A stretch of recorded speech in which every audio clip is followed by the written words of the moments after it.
Hi friends and welcome to the Unknown Sailor. What happens when you buy a loan and keep on buying loans that you can't repay? You end up defaulting. This exactly is the story of a nation that we are going to discuss today. Yes, you might have guessed it right. We are talking about Sri Lanka. The news about Sri Lanka is that the students are asked not to write exams. The government has cancelled exams there. You know what is the reason? Sri Lanka imports paper and they do not have the money to do so right now. There is an acute shortage of paper and hence exams are cancelled. 400 grams of milk powder is being sold at 790 Sri Lankan rupees right now. A kg of rice costs 500 Sri Lankan rupees. And people are only capable of buying 100 and 200 grams of pulses and cereals because that's all that they can afford. What caused the downfall of Sri Lanka? In the presentation that I have prepared, I have given answers to many of the questions that may have arisen in your minds right now. Please stay with me and watch this out. The Sri Lankan economic crisis explained. Everything starts with a story, and our story dates back to 2009 when Sri Lanka managed to finally end the Tamil resistance. This after 3 decades of continuous violence. Mahinda Rajapaksa was the Prime Minister back then. His brother Gotabaya Rajapaksa was the Defense Secretary. Ever since the 2010, the country has depended itself on foreign debt to run its economy. And the debt to GDP ratio was always over 85 to 86%. You know what? An ant can kill an elephant. In this case, the ant is corruption and the elephant is Sri Lanka. Got to love the Rajapaksas for that. Do you know 75% of the union budget of this country is controlled by the Rajapaksa family? You do not understand how? We'll go to the family tree. So you see this family tree all over here. So Chamal Rajapaksa is the Minister of Irrigation. Mahinda Rajapaksa is the Prime Minister. Gotabaya Rajapaksa is the President. Namal Rajapaksa is the Youth and Sports Minister. Shashindra Rajapaksa is... Okay, you go ahead and read this. This is a very big designation for a person. And then the family in total holds 9 ministerial posts and 75% of the union budget is controlled by them. This alone did not kill the elephant. But for that, you need to understand the GDP of Sri Lanka and its constituents. The service industry caters 58.3% of its GDP. Industry, that is manufacturing, goes to another 28.4%. Agriculture is 7.3%. Taxes are 6% of their GDP. And all in all, this is the story. Service contributes 58%. Out of this 58%, 10% is tourism.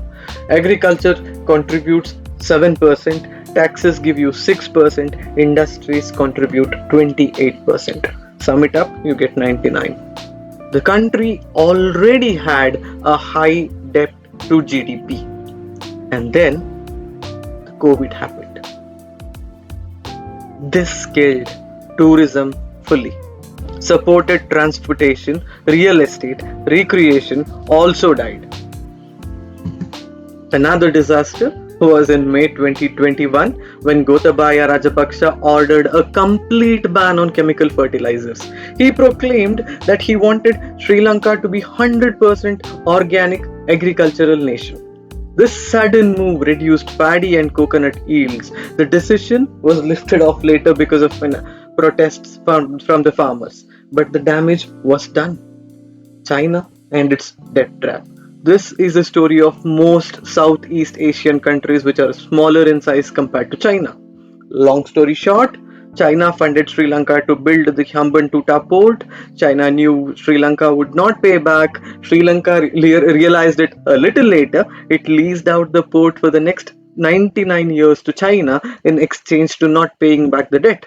In addition to this, since 2015 or so, China has been the single largest contributor for all the foreign debt that Sri Lanka owes. Even in 2021 and 2022, Sri Lanka tried going and knocking the doors of China again, but this time China did not comply.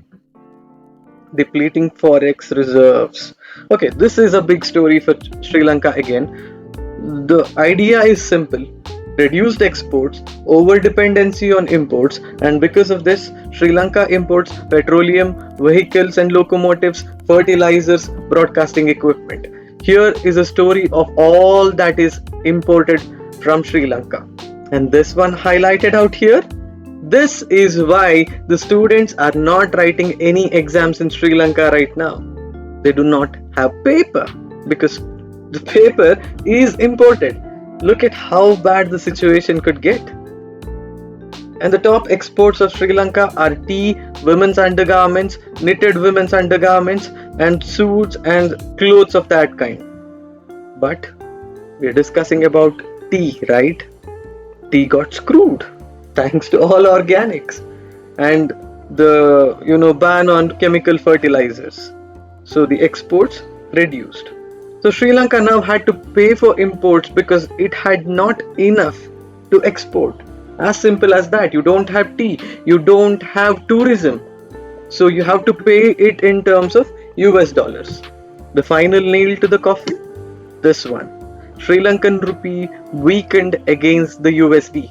The Sri Lankan rupee was trading somewhere around 160 to 170 rupees per dollar for almost 7-8 years before in 2021 it shot up to 207, and right now it is trading at 276 Sri Lankan rupees for every $1 spent.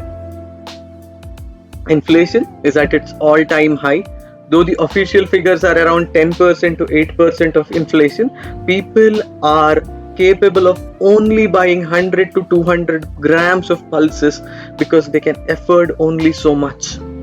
Right now, 400 grams of milk powder costs 790 Sri Lankan rupees.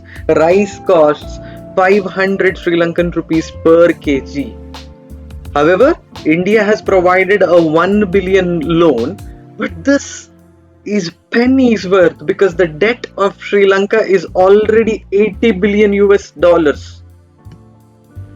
So the final thing and the final option for Sri Lanka is to restructure its debt.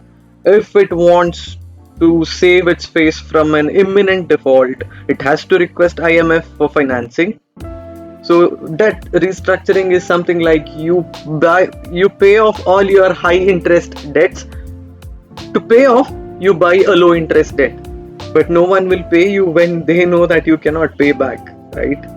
But more than that, IMF is also known to interfere in internal governance once it pays you a loan. Now you may have a question. Doesn't India also have a higher foreign debt? Yes, we do, but we have had worse times before. We almost defaulted in 1991. Our debt to GDP is still around 85%. Anything above 90% is going to be bad for us. But the silver bullet for us is that our earnings will increase, our GDP will grow. But yes, we need to stay cautious.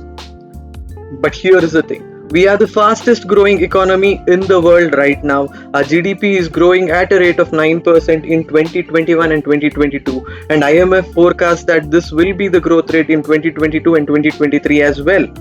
And we have a forex reserve of 642 billion US dollars, and we probably are the fifth largest country which has so much foreign reserves with us. So we are safe for now, but yes, we have to be careful.